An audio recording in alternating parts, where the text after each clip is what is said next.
प्यारे मुसलमान भाइयों, ज़िंदगी क्या है? ज़िंदगी कुछ भी नहीं है।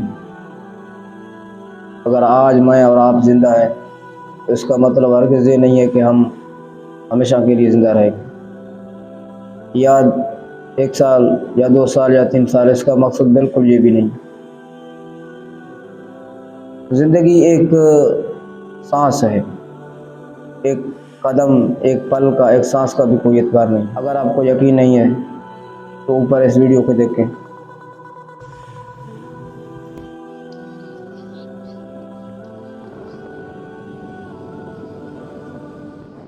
देखा आपने, बस ज़िंदगी यही है।